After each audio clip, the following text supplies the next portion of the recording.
name is Moo. My name is Alex. My name is Ruben. And today we'll be teaching you about the vertical jump test. Yeah, the vertical jump test is a big test that's used in the athletic field a lot. A lot of people have seen them in the NBA Combine and the NFL Combine. It's just a big test that's in the athletic field. What the vertical jump test does is determines your lower body power and your explosiveness to jump off the floor in a vertical manner. The reason that this test is done or evaluated is in order to find out and see what type of athlete you are in respect to power on the lower body aspect. It can show you how good of an athlete you are, as well as how far you can jump, your reach on that height, as well as it can show you where you are in your training regimen, if you've improved or decreased in your height. Yeah, so let's get to know this test a little bit better. So now the fun part begins. We get to administer the actual test. The vertical jump test can actually be done several different ways. You can jump on a mat, you can get a chalk and a wall and touch it, but what we decided to use a Vertec device. The Vertec device is this beautiful drawing, not just messing around. The Vertec device is actually just a big metal pole that has panels on the side of it that you reach up and touch. But there are a few things, there's a little bit more complex that you have to do. When you obtain the vertical jump test, you have to do first measure the standing reach of your participant. That is simply just going up, having your participant reach as high as they can and get that measurement. Once you obtain that measurement, what you do is set up your Vertec device 10 inches above that reach. So then you calculate that measurement. And once you're ready to get that measurement, you ask the participant to stand shoulder feet width apart, hands to your chest, and to gather all the power they can, go down and reach as high and jump straight as possible and touch the highest panel as they can. And you would repeat that 3 times to get the best results. And that is the vertical jump test for you.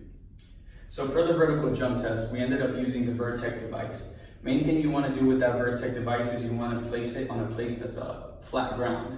When you place it on a flat ground as well, you want to look that there's no obstruction, no things in your way of jumping, landing, or your arm swings. In this specific test, we used the double swing instead of the single arm swing.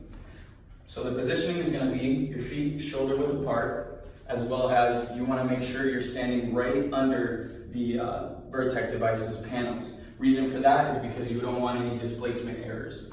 So you're going to have your hands by your chest. You're going to hit your loading phase as you swing your arms, and then you're going to hit the triple extensions. It's going to be at the hip, the knees, and the ankles.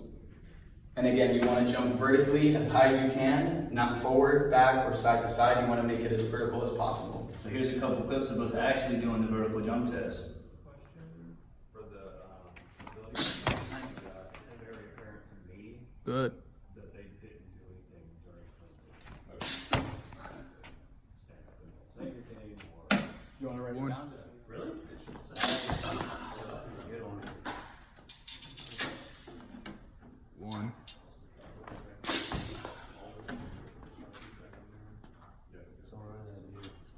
Yep, that's the one right there.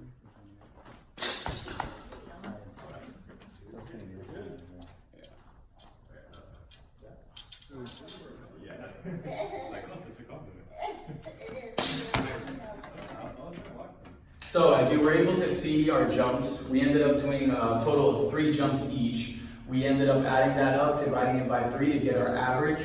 I got the 30.25. Moo ended up getting the 30.75. This is going to be the normative data here. It's going to show you the ages of 18 all the way to 55.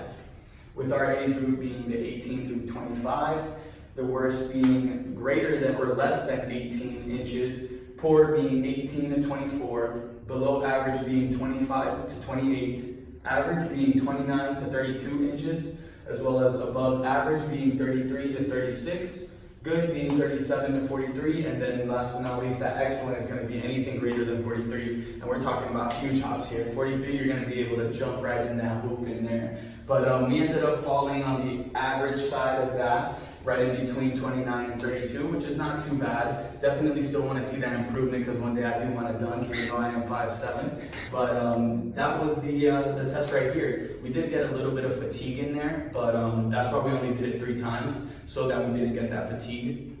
I did also see myself give a little bit of displacement errors as well, because when I did jump the first time, I did move a little bit forward, which is why we did 3, just to cancel out as much error as we could. But yeah, we ended up falling in the average, and we got a lot of squats to do to fix that up.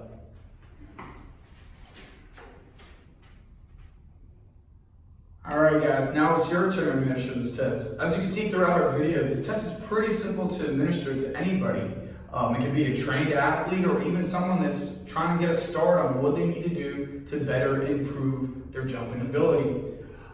And what we like to say is this test is very mobile. You don't have to put it in a lab, or it can also go in the field. It's that simple. Once you have that Vertec device, it's very mobile and you can move it around. And like I said, and throughout this whole video, this test is used in the population of the athletic field. You see a lot of athletes use it in sports such as soccer, volleyball, football, even basketball. So you want to make sure you go into those areas to use that testing, or to use the vertical jump test. Once again, like I said, it's very easy to use. You can administer it to anybody, in my opinion. So go out there, try to figure it out, and just test that vertical jump test and get that jump, man.